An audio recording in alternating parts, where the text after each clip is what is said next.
नमस्ते बच्चों। आप सभी कैसे हैं? ठीक हैं बच्चों। आज हम सभी धर्म शिक्षा में पाठ 13 पढ़ेंगे और पाठ 13 में है सीखो।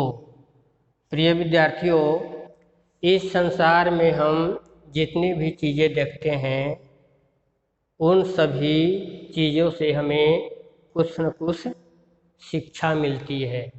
तो यहाँ पे ये पाठ जो है सीखो सीखो के माध्यम से कवि जो है अपने भक्तों में, लोगों में कुछ कहना चाहता है।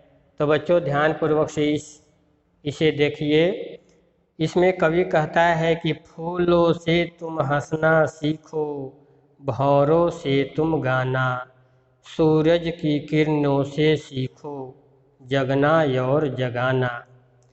यहाँ पे फूल जैसे ही सूर्य निकलता है कि जो फूल हैं वो खिल उठते हैं। तो बच्चों, इस फूल से हमें सीखना चाहिए कि हमें कभी भी दुखी नहीं होना चाहिए, कभी नाराज़ नहीं होना चाहिए। हर समय हंसते हुए अपना जीवन बिताना चाहिए। भंवरों से तुम गाना, भंवर जैसे ही उड़ता है या निकलता है कुछ न कुछ गाते हुए निकलता है। सूरज की किरणों से सीखो जगना और जगाना। जिस प्रकार से सूर्य जब उदय होता है तो सारे संसार को, सारे लोगों को, सारे प्राणियों को प्रकाश ही प्रकाश फैलाता है, रोशनी देता है। तो जगना और जगाना, इसलिए सूर्य जो है, सूर्य चांद समय पे उगता है और समय पे अस्त होता है, वह कभी लेट नहीं होता है। तो बच्चों, सूरज से हमें सीखनी चाहिए कि समय पे सोना और समय पे उठना, समय पे पढ़ना, समय पे खाना पीना चाहिए। धुएं से तुम प्यारे सीखो, ऊंची मंजिल पाना। धुआं, जब कहीं आग जल रही होती है उससे जो धुआं निकलती है तो वो धुआं कहीं ज़मीन में नहीं समाती, वो सीधे धीरे धीरे करके ऊपर आकाश की तरफ बढ़ती है। इसलिए कवि कहता है कि हम अच्छे काम करते हुए और सदा आगे की ओर बढ़ें, सदा उन्नति की ओर बढ़ें। और वायु के झोंकों सीखो, आगे बढ़ते जाना। जब हवा चलती है तो हवा को कोई रोक नहीं पाता, हवा कोई बांध नहीं सकता है। हवा अपने तरीके से ही बहती है और बहती हुई चली जाती है। वायु को झोंकों से सीखो, आगे बढ़ते जाना। जब हवा चलती है तो कोई पहाड़ आए, पेड़ आए, दरिया आए, नदी आए, उन सब को पार करते हुए सदा आगे की ओर बढ़ती है। तो बच्चों, यहाँ पे हमने ये शिक्षा लेनी है कि चाहे हमारे सामने कितनी भी कठिनाइयाँ आ जाए, कितने भी दुख आ जाएं, हम सभी को उन सभी दुखों को सहन करते हुए सदा आगे की ओर बढ़ना चाहिए, सदा अपने कार्य में संलग्न रहना चाहिए। आगे है, वृक्षों की डाली से सीखो फल पाकर झुक जाना, मेहंदी के पत्तों से सीखो पिस पिस रंग चढ़ाना। जैसे ही वृक्ष में जब फल लगता है तो वृक्ष की डालियां जो है नीचे की तरफ, धरती की तरफ झुक जाती है। ये नहीं है कि वो सदा आगे की ओर बढ़ती है या उसकी डाली जो है ऊपर की तरफ हो जाती है, उसके फल जो है सदा नीचे की तरफ हो जाती है। तो बच्चों, हमें भी विद्या प्राप्त करके, संस्कार प्राप्त करके, ज्ञान प्राप्त करके, जो विद्या ददाति विनयम की जो परिपाटी है, जिसके पास विद्या होती है वो झुक करके चलता है, अच्छी अच्छी बातें करता है। तो मेहंदी के पत्तों से सीखो पिस पिस रंग चढ़ाना।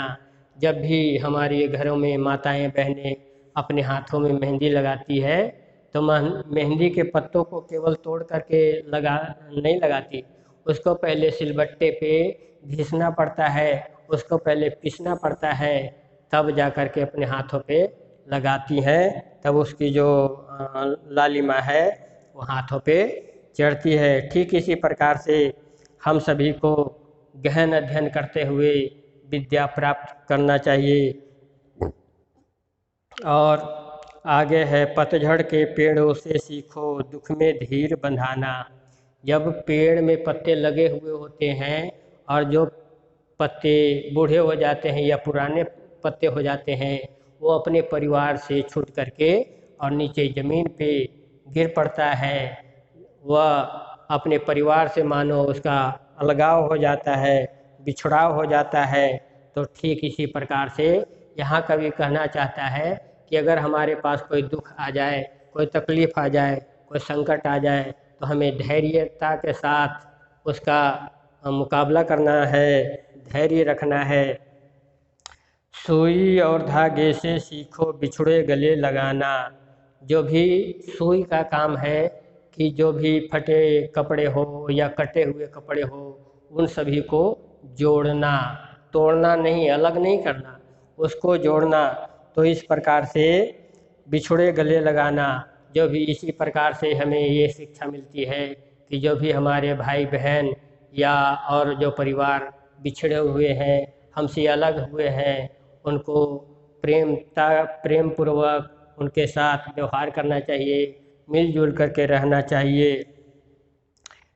मुर्गों की बोली से सीखो प्रात प्रभु गुण गाना। जैसे ही सुबह का समय होता है कि मुर्गा अपने कुकरों की आवाज़ करते हुए और प्रभु का गुणगान करता है, ठीक उसी प्रकार से हम सभी को भी सुबह उठ करके उस परमात्मा को, उस गॉड को, उस रब को याद करना चाहिए, क्योंकि वही हम सबका जन्म देने वाला है, पालन पोषण करने वाला है, वही हम सबका रक्षक है। इसलिए सुबह उठ करके घंटा 2 घंटा परमात्मा को अवश्य याद करना चाहिए। पानी की मछली से सीखो धर्म हेतु मर जाना। जो मछली का धर्म है पानी में रहना, उसका धर्म है पानी। जैसे ही हम मछली को पानी से निकालते हैं, वह मछली तड़प तड़प करके जान दे देती है, मर जाती है। बच्चों, इस प्रकार से इस कविता से हमें ये शिक्षा मिलती है कि चाहे हमें हमारे जीवन में कितनी भी कोई कठिनाई आए और जो हमारा धर्म है उस धर्म का पालन करते हुए हम सभी को सदा आगे बढ़ना चाहिए, सदा उन्नति की ओर बढ़ना चाहिए। तो बच्चों, इस कविता को आप सभी ने पढ़ना है। ठीक है बच्चों, धन्यवाद।